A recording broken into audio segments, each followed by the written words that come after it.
Alam mo ba ang masakit na katotohanan na bihira nating aminin? Pag namatay ka today, bukas may kapalit ka na sa trabaho mo. Tuloy pa rin ang operasyon, tuloy pa rin ang meeting, tuloy pa rin ang deadline. Parang walang nangyari.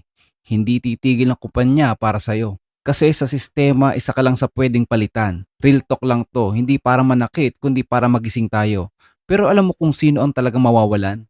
Pamilya mo, yung anak mong naghihintay ng yakap mo, yung magulang mong umaasa sa presensya mo, yung mga taong hindi ka kayang palitan kahit kailan. At higit sa lahat yung sarili mo na araw-araw na lang pagod, puyat, stress pero sinasabi pa rin sa sarili na kaya pa kahit hindi na. Hindi masama ang magsipag, hindi rin masama ang mangarap ng mas magandang buhay.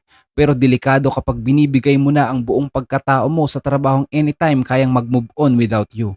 Remember this, trabaho is replaceable pero ang buhay mo hindi.